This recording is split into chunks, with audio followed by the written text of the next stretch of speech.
September 10th, 1944. Melsboek Airfield, outside Brussels. A plane is waiting on the tarmac, a B-25, not a bomber headed for Germany, a flying office, a moving headquarters. And into that aircraft steps Field Marshal Bernard Montgomery, not to shake hands, but to demand priority. Because the Western Front is winning so fast, it's beginning to choke. Not on German bullets, on fuel. Now watch what happens when fuel becomes a weapon. And in the next minutes, inside Eisenhower's own plane, one argument hardens into a decision that will reshape everything, without ever making the highlight reels. With Montgomery climbing aboard and the room already tight, subscribe now right here, because the moment the door closes, the war stops being about maps and becomes about ego, credit, and who gets to write the ending. Now, rewind. Late summer 1944 ends with a miracle on the map. After the breakout from Normandy and the crushing pressure around Falaise, German formations in France begin to fall back in disorder. Roads clog with wrecked vehicles. Units dissolve into marching columns. Whole stretches of territory open by the hour. Paris is liberated. In headquarters tents and commandeered offices, men stare at maps that look like victory itself. Arrows race toward the Rhine. And then someone drops a supply summary on the table, and the mood changes. Because this is the moment where battles stop being the only test. Logistics becomes the judge. Every shell fired, every ration eaten, every track replaced on a tank has to travel from a port through wrecked rail lines, along roads never built for this weight, to a front that refuses to stop moving. Here's the part they never put in the documentaries. The Allied logistic plan assumed a steadier advance, even a pause to build an administrative base. Instead, the pursuit explodes across France and into Belgium, faster than pipelines, rail repair, and depot networks can extend. Modern armies do not just move, they drink. Gasoline becomes the currency of the campaign. Ammunition becomes the second currency. And the distances are savage. Supplies start at the beaches and ports, move to depots, then forward again to armies that can burn a day's worth of fuel in a single day of pursuit. The system tries to keep up with improvisation. An emergency lifeline forms. Convoys running day and night. Trucks hauling fuel to units that burn fuel just to haul fuel. Drivers pushing through exhaustion. Roads becoming jammed arteries. And the cruel math never stops. A commander can no longer say advance without someone asking, with what fuel? A corps can no longer promise an encirclement without someone pointing at the truck count. This is where the battlefield creates a new kind of lie. Maps still show movement, units still push, but whole formations begin to pause in place. Not because they are defeated, but because their logistics cannot keep up. A stalled unit looks cautious on paper. In reality, it's an empty machine waiting for drums and tanker trucks. And when armies are starving, one word becomes the most dangerous word in the theater: priority. Because priority isn't just a supply decision, it's an ego decision, it's a political decision, it's a story decision. Deciding whose arrow reaches the Rhine first, whose newspapers cheer, whose name becomes the face of momentum. Now put two men into that world, Montgomery and Eisenhower. Montgomery is disciplined, relentless, and absolutely convinced that method wins wars. He doesn't sell speed, he sells certainty. He wants concentration. He wants one clean blow. Eisenhower is something else, a coalition commander trying to hold together competing generals, competing nations, competing egos. And he has learned that winning the war is not the same as winning an argument. And by September 1944, that difference is about to detonate, because Montgomery believes the moment has arrived for his knockout punch. And Eisenhower is staring at a supply system that cannot feed everybody. This is not a dispute over tactics. It's a fight over authorship. September 10th, 1944, Brussels area, Melsboek Airfield. Eisenhower's aircraft waits. This matters. Montgomery isn't calling in from a distance. He's showing up in person, because showing up changes the power dynamic. A letter can be ignored. A visitor in your plane cannot. When Montgomery steps inside, the air becomes tight, not because of altitude, but because of what he's really doing. He's forcing a decision. He wants priority of supply, priority of fuel, priority of transport, and with that, priority of history. The argument is dressed in operational language, but underneath it is human. Trust my plan, back my push, give me the resources, and I will end this. And this next decision is the one that changes the front, and here's why it's explosive. If Eisenhower says yes, someone else gets starved. If he says no, Montgomery will frame it as hesitation, as a missed chance, as a commander refusing the one clean blow. And by September 1944, there is a third shadow hanging over every sentence: Market Garden, a plan that promises speed and drama, airborne troops seizing bridges, a ground thrust racing through the corridor, a leap across Dutch rivers toward Germany. To Montgomery, it looks like the decisive move. To Eisenhower, it looks like a gamble that will require fuel, trucks, and priority, the exact things everybody is fighting over. Inside that aircraft, the conversation isn't calm, because it's not a staff briefing. It's a status fight. And Montgomery, in his own mind, is not asking. He's collecting what he believes he's owed. He has already been the face of the British Desert War. He has already built the myth of discipline. Now, with German forces retreating fast, he sees the chance to be the face of the final blow, so he pushes hard. He argues that concentration is the only way to finish the war quickly, that scattering supplies across multiple advances creates multiple half-starved armies, that one focused spearhead wins, and then he brings the part that always hurts. He implies that caution is waste, that the opportunity is slipping, that leadership is choosing mediocrity. In a room full of generals, you can debate a plan. In a plane with the supreme commander, that kind of argument becomes personal, because it forces Eisenhower to either surrender authority or risk a rupture with the most famous British field marshal alive. Now understand what Eisenhower is balancing. He is not commanding one army. He is commanding a coalition: American forces, British forces, Canadian forces, multiple army groups, multiple national expectations, multiple political eyes watching from London and Washington. If he gives Montgomery everything, he is not just shifting fuel.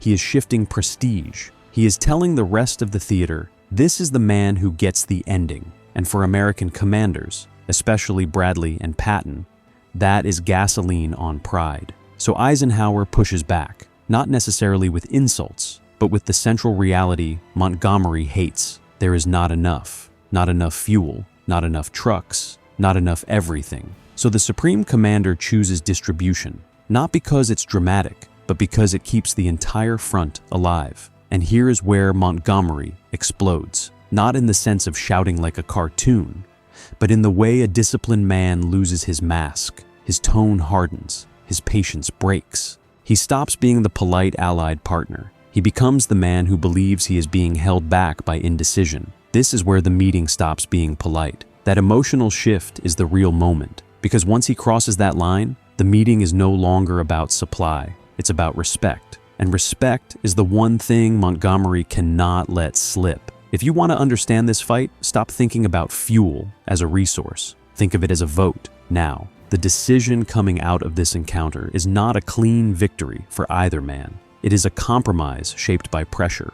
Eisenhower recognizes that a dramatic push could crack the German line, but he also recognizes that betting the theater on a single thrust can strand entire armies. Montgomery recognizes that he cannot openly defy the Supreme Commander, but he also refuses to accept being treated like one option among many. So, the argument produces a ruling that seems technical on paper, but heavy in consequences, a shaping of priorities, a leaning of resources, a direction of momentum, and then, quietly, the war begins to bend around that choice, because a priority decision isn't felt as a paragraph in a memo. It's felt as a tank that moves or doesn't.